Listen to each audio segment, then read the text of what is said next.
మా నాన్నకి నేను మాట ఇచ్చిన, నాకు కోపం వచ్చినప్పుడు 24 అవర్స్ ఆగి సమాధానం చెప్తా అని.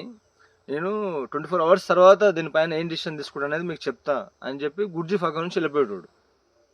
అయితే 24 అవర్స్ గడిచిపోయిన తర్వాత 99 కేసెస్లో వాళ్ళతో మళ్ళీ గొడవపడి వాళ్ళ పైన కోపం చూపించి అంత అవసరమే వచ్చేది కాదని చెప్తాడు గుర్జీఫ్. అంటే 99% మనము షార్ట్ టెంపర్, ఎమోషనల్ రియాక్షన్ వల్ల వస్తాయి అని చెప్పడం ఆయన ఉద్దేశం. ఇది 4th వే అనే దగ్గర వస్తుంది ఆయన బుక్. ఇది ఆయనకు చాలామంది డిసైపుల్స్ ఉన్నారు. Great master George గుర్జీఫ్.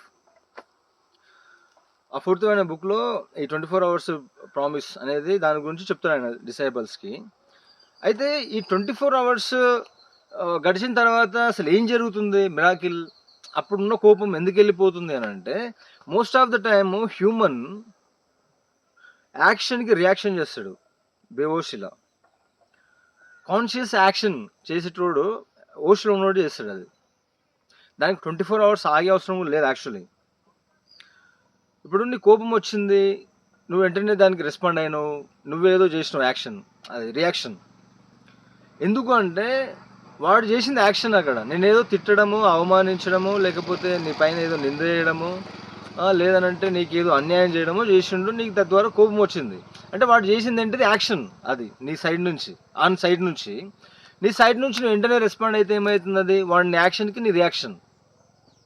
అంటే మన యొక్క స్విచ్ బోర్డ్ అనేది వాడి చేతిలో ఉంది. వాడు స్విచ్ చేస్తే అక్కడ ఫ్యాన్ తిరుగుతుంది, లైట్ వెలుగుతుంది, టీవీ ఆన్ అవుతుంది.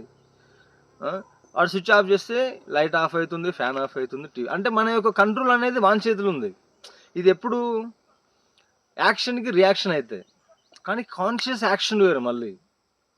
ఇది very high intelligent, high qualified persons వాళ్ళ యొక్క స్విచ్ బోర్డ్స్ అనేది వాళ్ళ చేతిలో పెట్టరు, వేరే వాళ్ళ చేతిలో పెట్టరు. వాళ్ళది వాళ్ళ కంట్రోల్లోనే ఉంటుంది. వీళ్ళు వేరే వాళ్ళు వీళ్ళకి కోపం తెప్పించినా కానీ వీళ్ళు దాన్ని చూడగలుగుతారు కాన్షియస్గా, దీనికి రెస్పాండ్ కావాల్సిన అవసరం ఉందా లేదా అని. తద్వారా తదనుగుణంగా వీళ్ళు యాక్షన్ తీసుకుంటారు. దాన్ని కాన్షియస్ యాక్షన్ అంటారు. ఉదాహరణ చెప్పుకుంటే, గౌతమ్ బుద్ధుడు ఆయన ఎన్లైటన్ అయిన తర్వాత గ్రామాన తిరిగి ఆయన యొక్క సెర్మన్, ఆయన లెక్చర్స్ ఇచ్చేటోడు. ఆయన ధర్మానికి సంబంధించి ఆయన ఏం తెలుసుకున్నాడో నాలెడ్జ్ చెప్పేటోడు. అయితే కొంతమంది ఆయన అవమానించేటోళ్ళు, నువ్వు బాగానే ఉన్నావు కదా, పని చేసి బతకొచ్చు కదా, అడుక్కోవడం ఎందుకు అని. ఇంకొన్ని విలేజ్లో అయితే ఆయన పైన ఒకడు ఉమ్ముతాడు, ఆయన నడుస్తుంటే దారిలో అన్ని ముళ్ళేస్తారు. ఇవన్నీ చూసి శిష్యులకు బాగా కోపం వస్తుంది. ఏంటిది తథాగతి, ఇదంతా నీ పట్ల ఇంత అమానుషంగా ప్రవర్తిస్తున్నారు మేము